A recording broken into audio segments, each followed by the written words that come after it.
Whoa! The latest episode. How about that, huh?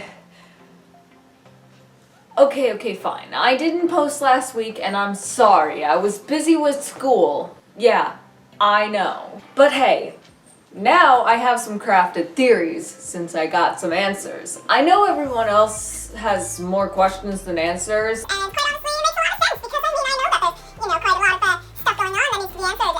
And because of that, everybody has, questions and stuff like that. But it's good. Everything's fine with me, that's for damn sure. And oh, you bet your ass that I have some theories.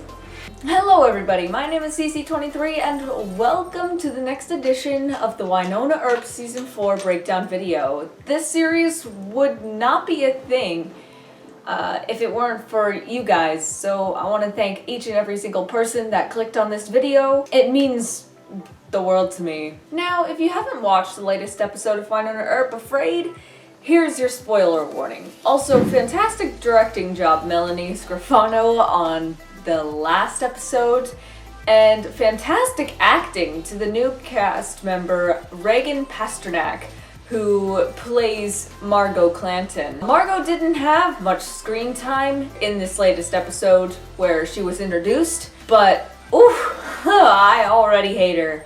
And I'm also very, very terrified of her. I will get into the importance of the Clantons in a few minutes. Alright, the major takeaway from episode 3 was Purgatory is not the same place as it was in the last 3 seasons. I mean, the entire place has just lost all law and order. And for episode 4, it was the introduction of the main villain of this season, the Clantons. To start off this breakdown, in episode 3, we see that the entire town has a lack of respect for the Earp gang. And to be honest, I can't blame them. If the Demon Hunter squad is MIA, then who you gonna call if there's something strange in your neighborhood? Well, no one, because the team isn't here. For a year and a half, they were gone. Throughout the generations, the Earps ran the town. And because of their disappearance, the Earps' rivals, the Claytons, were able to take over the Ghost River Triangle and denounce the Earp name, which now explains the respect issues. Soon in episode 3, we meet a new guy, Sheriff Claiborne. At first I liked him because he stopped the hanging of Wynonna, but as the episode went on, I was getting more and more of a suspicious vibe from him. All we knew at the time was that he showed up and kicked Nicole out of the sheriff's position before she had a chance to say redheads do it better. We also meet Cleo, the brand new bunny blah blah of the town. I don't think she's stupid. There was a hint of her hunger of power. Wynonna had pointed out if she was that powerful, Cleo would kill her.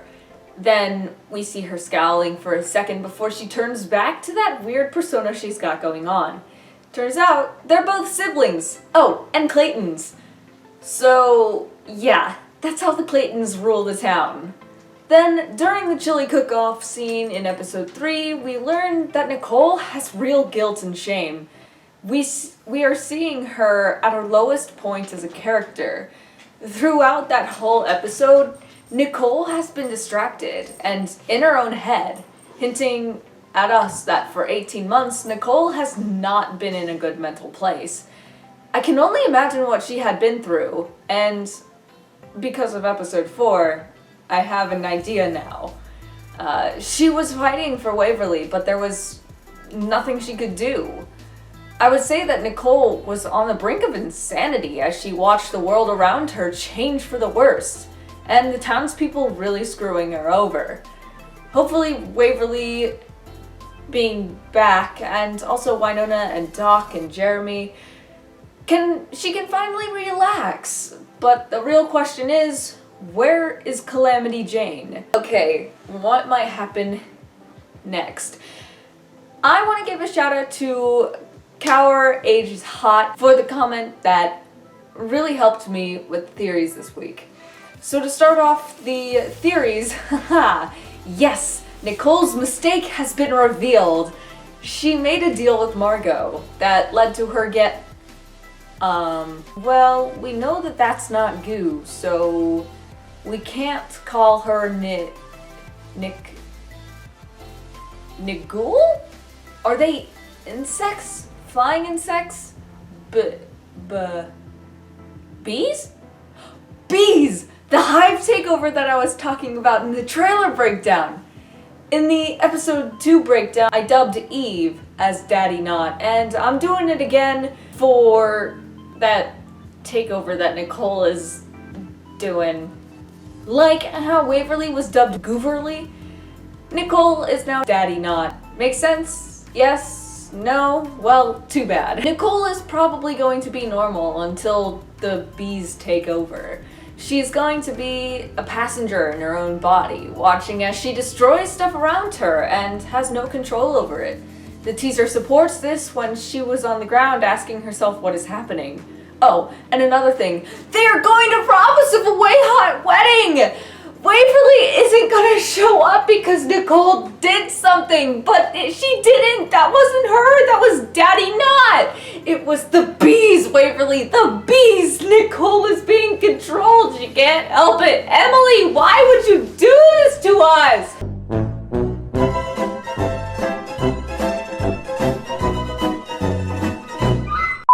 Also, haha, I predicted the homestead going up in flames, and now I have a bad feeling that Daddy Not will be the one to do it. This is her mistake, ladies and gentlemen. She made a deal with the Earp's worst enemy, a feud that went back to Wyatt Earp.